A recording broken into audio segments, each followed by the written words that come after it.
Sean Dyche speaks ahead of the FA Cup third round.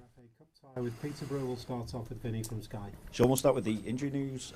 Breuer and Schmidt, how are they? What's the latest? Yusuf's going to be out a while, longer than we'd hoped, but it's not going to be days. That one will be weeks. And Amando's got a chance, settled down a bit today, been on the grass, but we'll have to see how that reacts to being in training today. Not training with the team, training with the physios. How are you, Sean, as well? Because obviously information has come out that the owners are looking at the situation. Your position has been supposedly questioned as well. What contact have you had from them? What is the situation as you understand it? Well, to be clear, it should be. You know, at the end of the day, if you're a business of this size and this club, succession planning surely should be part of their diligence. And I've got no problem with that at all. And I think that should be ongoing at every football club. That's part of the business, surely. I'm sure it is in what we'd call normal business life. That is outside of football. So I never really concern myself with that. Got to win games. We haven't won enough this season. Got to make sure the team's operating the right way. Got to try and please everyone all of the time, and that's the job. And we haven't done that often enough, and it comes down to me, without any shadow of a doubt. Have you had any conversations with the owners since the week? Yeah, just positive that, you know, they know some of the work that we've done. They want better outcomes from winning games, of course. I think there's a reality to the situation. That's all I know, and they've been very straight with me and very upfront about it. When you say they've been straight with you, what indication then have they given you about your position? Because the other no indication on that. Just that, you know, we've got no reason to think other than you. I told you when I first met them, you know, other than winning games, we all know that's the challenge of a manager. That doesn't change. You know, there are extenuating circumstances in some situations. I think we should win more games. I think we should have won more games by now. And I think we need to win more games. I don't think that's anything I've ever hidden from. I know the industry that I'm in. 10 years in the Premier League teaches that. Sean, does it undermine your position when you're hearing information coming out that they've supposedly spoken to other candidates? No, like I say, I mean, whether they have or they haven't, they certainly have not told me that. If they have, I don't know how it works in the privacy world of it all, but if they have, it's succession planning. That's what, you know, clubs of these size, people sometimes forget it's a business as well. You know, I understand that totally. Whoever it was, you know, I think that should be part of the way that any business operates. Certainly if it was my business, I'd be operating like that. I'd be looking, going, right, what happens if? What happens if that happens? What happens? What's the next thing? We certainly have to do it from a player point of view, a player trading point of view. So why would it be any different with managers and staff members? At the same time, there's a human element to it, because we've spoken before about how much you put into the job in the first place and the potential to still be... Yeah, and we're still putting a lot in. I'm putting a lot of effort and trying different ways and trying to work and trying to look at all the different parameters on and off the pitch, different ways of working.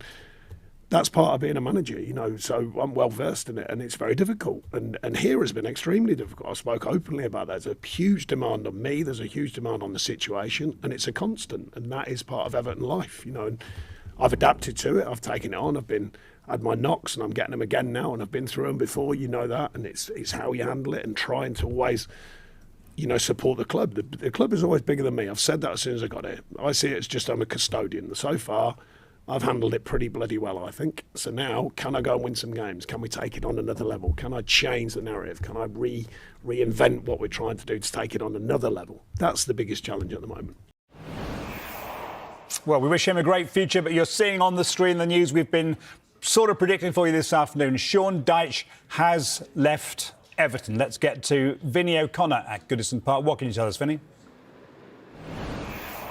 Yeah, exactly that, Nick. Sean Dyche has left Everton. His contract has been terminated. It's expected Leighton Baines and Seamus Coleman will be in charge for tonight's FA Cup third round tie against Peterborough United. We knew, of course, that Everton's new owners were assessing the situation after the defeat to Bournemouth at the weekend. We also knew that they had been speaking to other potential replacements, notably Graham Potter, of course. But as up until now, we've still to receive official confirmation from Everton Football Club themselves. Indeed, the calls that we've put into the club, it seemed very much business as normal.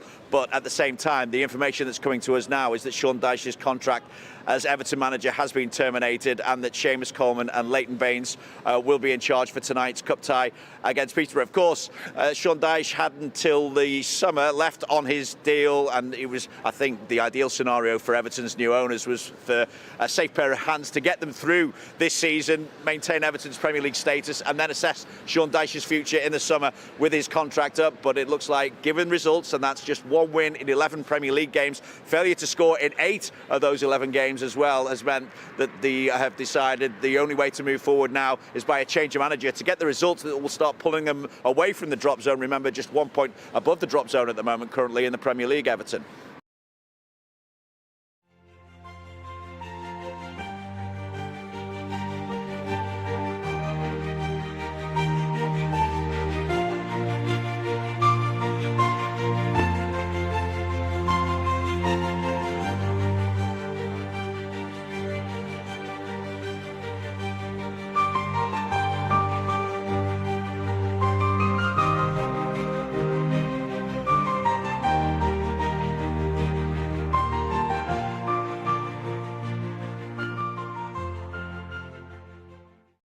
Leighton Baines speaks ahead of the FA Cup match.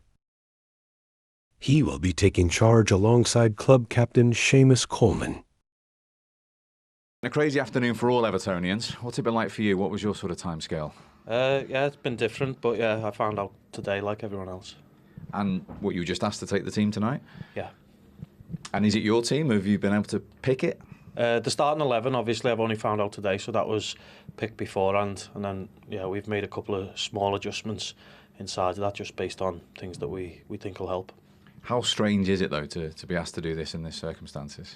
Yeah, it's different, but it's football. This is our job. The players know how to play football. I've been coaching for long enough, and the people around me are experienced as well. So it's a different type of day, but actually it's just the things that we do all the time anyway. What will your message be to the players? Because whether the manager was here or not, this was always a big game in the context of the season. Yeah, it's a cup competition that everyone enjoys, and we definitely want to stay in. The message to the players will be, go and produce a bright, dynamic performance that's appropriate for Goodison Park. Well, it's Thursday night. Everton versus Peterborough. Matchday squad. Ashley Young drops to the bench. Note so in. Harrison Armstrong starts. Leighton Baines and Seamus Coleman get a warm welcome from the home support. Our duties, along with his backroom staff, at around Joe Virginia in goal. Jacob. Everton get the game underway. Beto. He will break Everton's way. Beto hold of it all right. Did Beto? Iliman Adai might get a shot away. Again. They have a few sights at goal, but nothing to worry the goalkeeper. Just outside. Patterson's headed down. Now Mangala. Mangala comes close to opening the lead, but his effort hits the woodwork. Two great Everton fullbacks through by Con Clark. Now it's into the penalty area. It's found its way through to the back post, and it's almost lifting it into the penalty area. Beto sees his header saved. Well, a goalkeeper has still problem for Peterborough. And this should be the But then shortly after breaks the deadlock, with a good finish rounding the keeper. And Beto. Everton go into the break a goal to nil. So two changes from the crossbar. Good football into the penalty area. A good cutback. Beto's trying to get on the end of it. Beto does get on the father and son duo. Near post header. It's Branthwaite is brought down in the box, and it's a penalty to Everton. 3 more minutes. Adaye steps up and doubles Everton's lead from the spot. The game ends 2 goals to nil, and Everton progress to the next round. First of all, how's the experience of manager? It's good. Yeah, it's different. Obviously, similar to what I do, but in a different context. With I didn't take the first team, but it was a hectic day. But I actually enjoyed it. What did you think of what you got from the players tonight as well? I thought their application was brilliant. I thought they understood that. We spoke to them before the game. Losing managers and coaches isn't what anyone wants really, and that normally means that something hasn't gone quite right. It's never on one person, that. It's on a lot of people that are involved in it. The players knew that they had to try and show something in terms of a response to it, and they did. They tried to play with energy and do the right things, and they played against a team who likes to play a lot of football as well, and it was a nice challenge. I've never experienced or reported on a manager losing his job hours before kick-off in an FA Cup tie ticket. You've never been in that situation yourself either, so how difficult a day has it been for everyone connected with the club? Like I said, definitely difficult, because manager losing his job isn't good, and it normally follows a difficult period, not just a difficult day, and there has been that. But I think within all of that, there's definitely now got to be hope and optimism. I think even that's something we've spoke about today. Things are changing. The football club, the ownership, the stadium, and things that are being talked about. The managers had to leave, and that's not what anyone wants. But there'll be a new manager coming in, and that brings opportunity. I'll have to ask you about David Moyes, because we're hearing that there's going to be talks taking place and the possibility of him returning. How would you feel about David coming back to the club? How big a step would that be? Again, look, I don't know. But don't want to get too dragged into discussing who the right man is and all the rest of it. What I can do is speak to David Moyes, because I played for him, and he was a great coach to play for. He's a good man. But as far as who's the right man for the job and all that, I don't want to get dragged into it.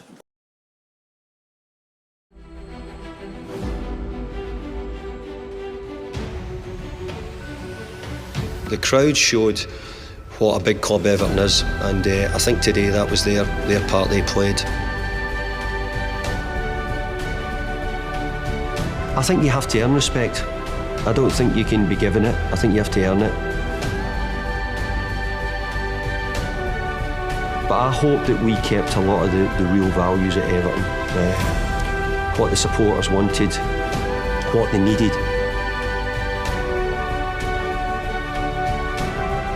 Played a big part in my career, Everton Football Club, and I'm sure it will in the future as well.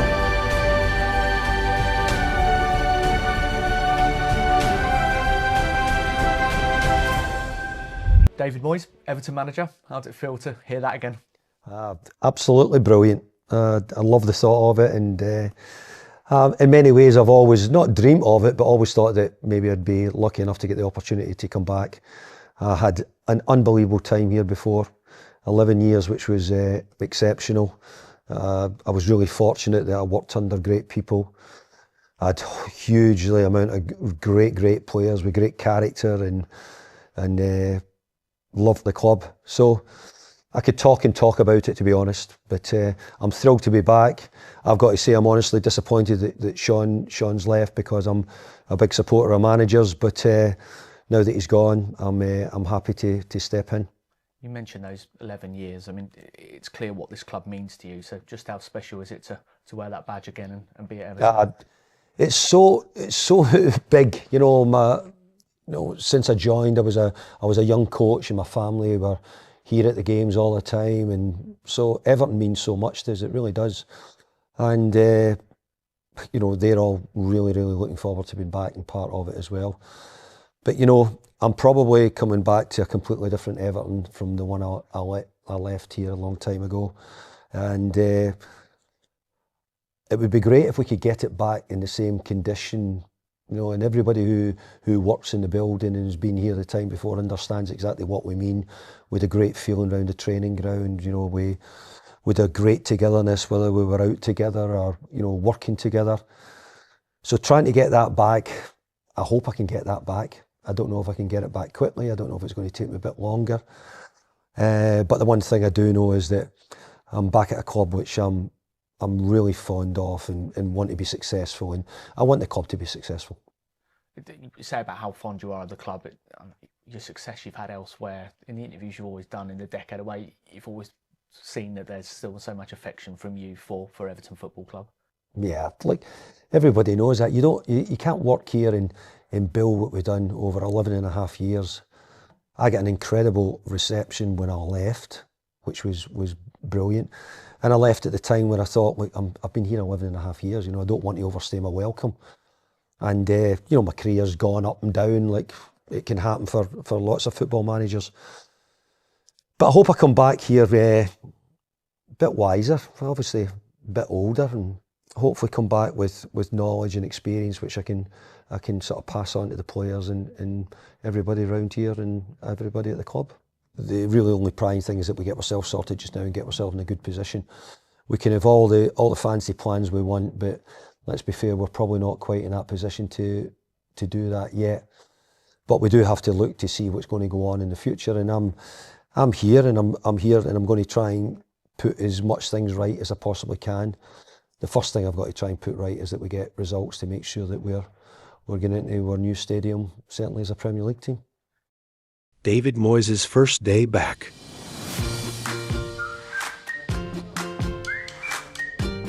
David Moyes was Everton manager for 11 years, from 2002 to 2013.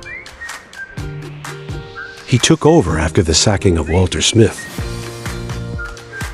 Everton were in a similar situation back then to what they are in now, laying dangerously close to relegation.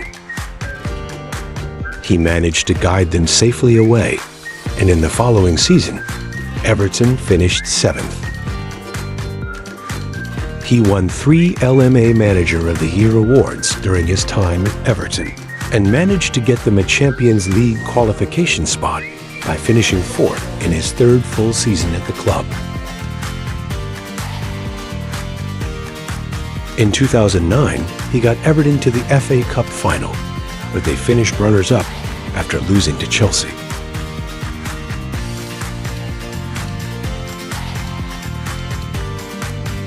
He left Everton to manage Manchester United, and later went on to manage Real Sociedad, Sunderland, and West Ham, the latter of which he won the European Conference League.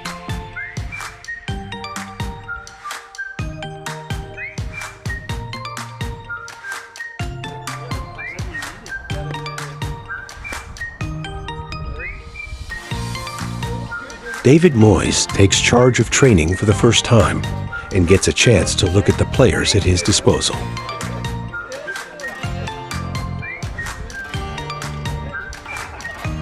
Seamus Coleman leads the players out to the field.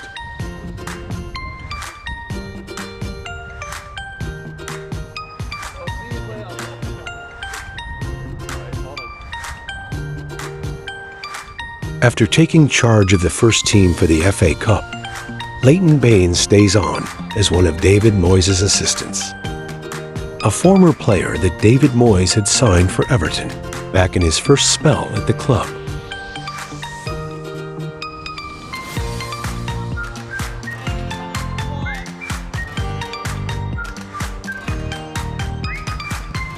David's first game is a home fixture against Aston Villa, who beat Everton last time out 3-2 from being 2 goals behind. They are difficult opponents for his first game back, and he has only had a few days with the team to prepare.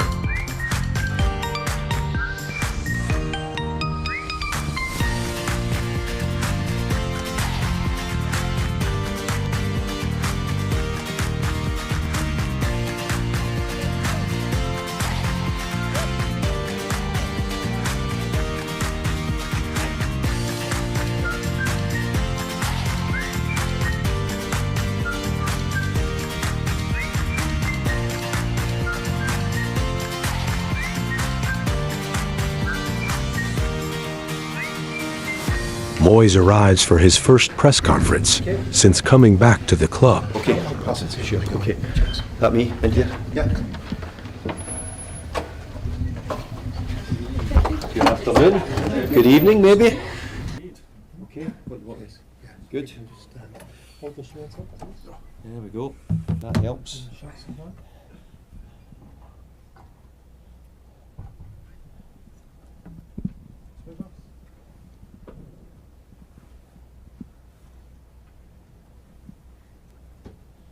Thank you. Okay, thanks very much.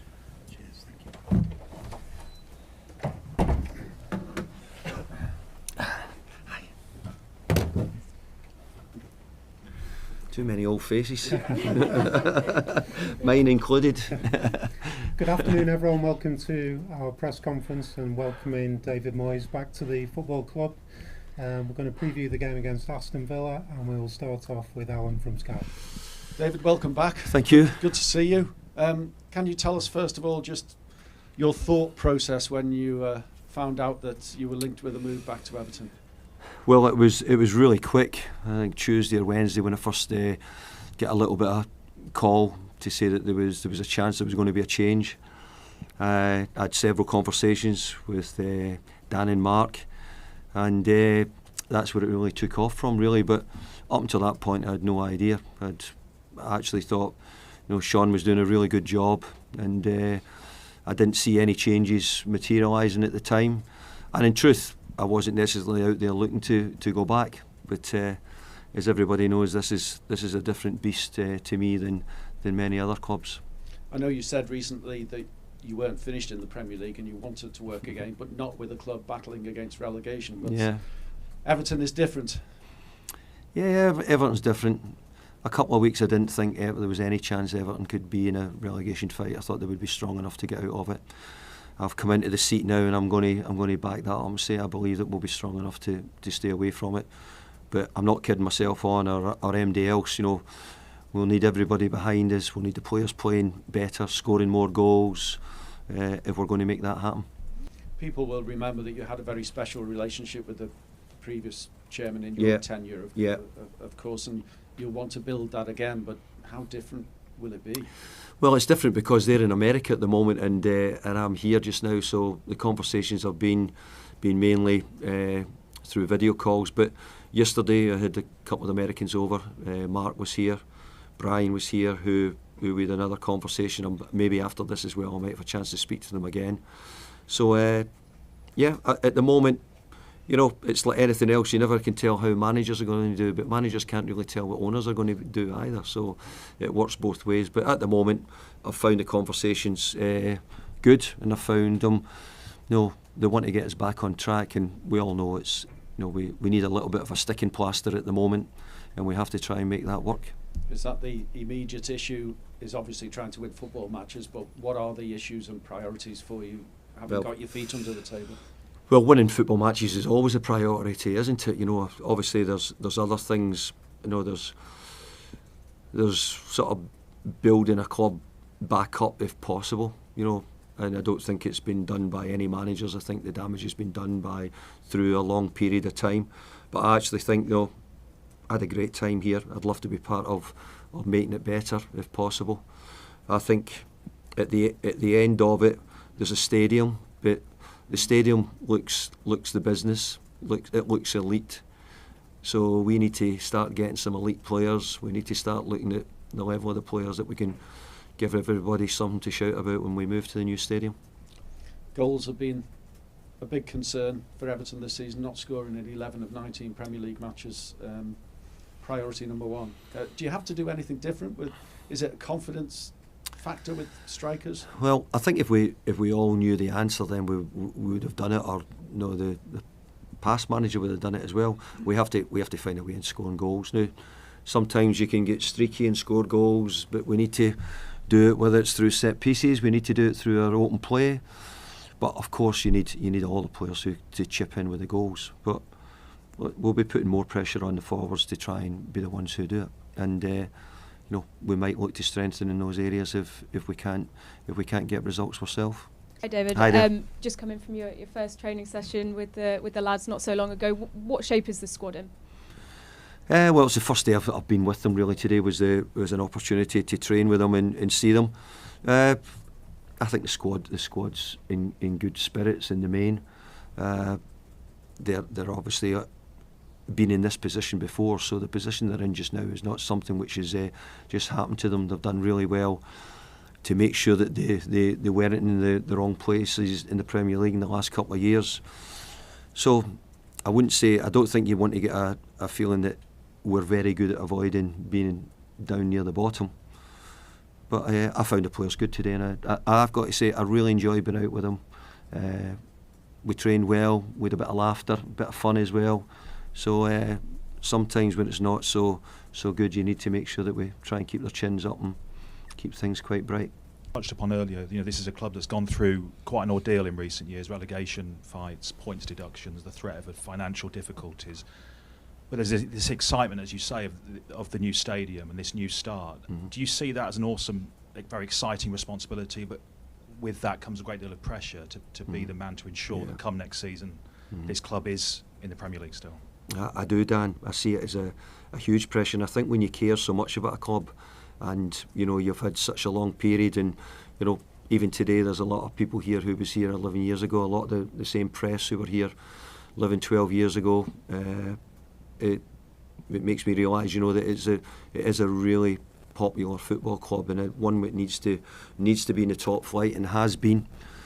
And look, it would be a great feeling for us all to go into the new stadium, but it'll be mainly great if we're a Premier League club and we can give everybody something to shout about.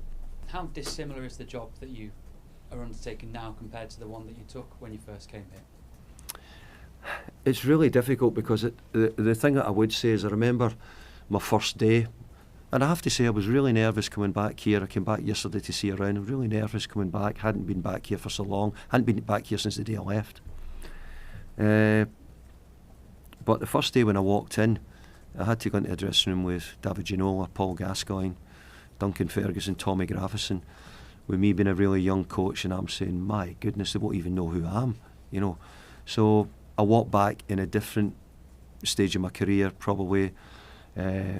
People know me a bit more, the players will know me. I know a lot of the players from the teams and playing Everton, and some of them who I've probably tried to sign myself. So I hope that we can get together and work well and make something happen.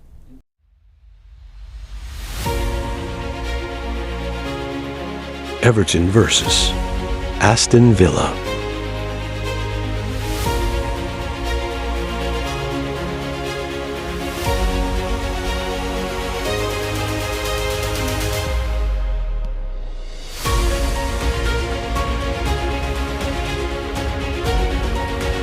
"11 years on, David Moyes back in charge at Everton. Will be coming through at the back of that queue now. Says he's now an older and wiser manager, relishing the opportunity of a second spell here. His mission in the short term quite clear, isn't it? Keep Everton in the Premier League." And now, ladies and gentlemen, this is how it's shaping up.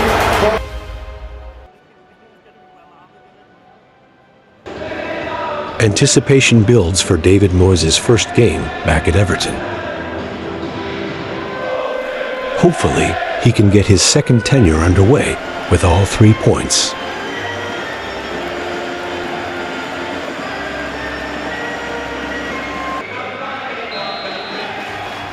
The game gets underway.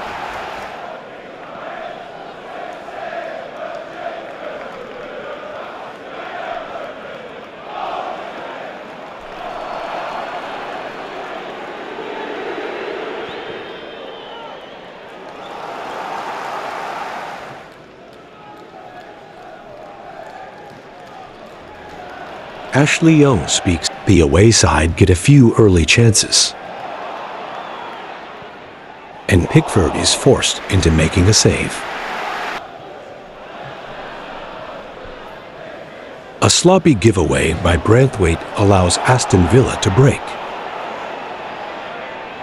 Tarkowski makes the block.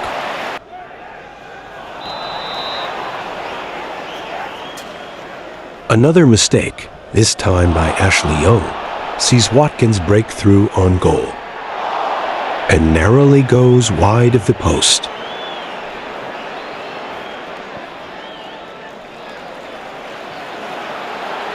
Michaelenko feeds in Calvert-Lewin with a good pass, who narrowly misses.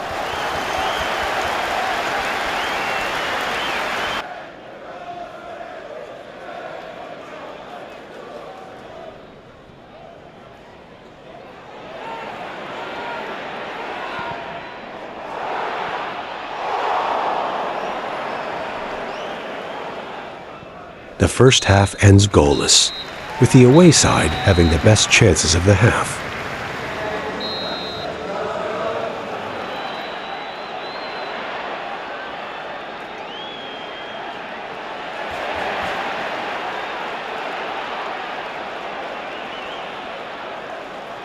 Everton fail to get the ball under control, and Aston Villa break forward.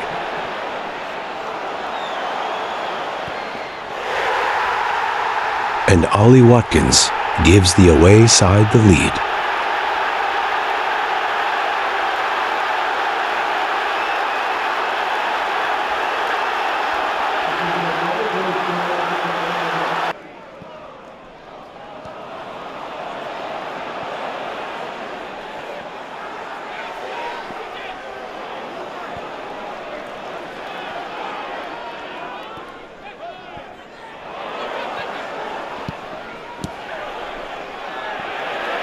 the game ends in disappointment for the home side as they lose 1-0. What did you learn about the character of the players tonight? Well, I don't think their character was ever in question, that's for sure. You know, I think their character's always shone through when Sean was here, and I thought it did tonight. I thought they tried to do everything they could to get a result, just couldn't get one. Calvert-Lewin with a few good opportunities there. What have you asked of him specifically for the rest of the season? Well, I said to Dom to see if he can get himself in goal-scoring positions. I think he can show everybody that he's a really hard-working centre forward and he can work harder. He got a couple of chances tonight. He took one on the run in the first half. He was a bit unlucky. It was a really good effort, and he had a pretty big miss at the end, which was probably the big chance for him. But overall, you know, we got our opportunities. They didn't have many at all either, and when we got it, we just didn't quite finish it. So how do you build on that performance between now and Spurs at the weekend? Well, I've not really had time to build on tonight's performance, so I can talk to you and tell you what I think about the game, but it's not really a great deal to do with David Moyes tonight. It's a lot to do with the players and what they do. Hopefully in the next few weeks it will be David Moyes' team who's trying to do better. So we'll get the players ready, get them up for the next game on Saturday and Sunday, I should say. So hopefully we can try and go again.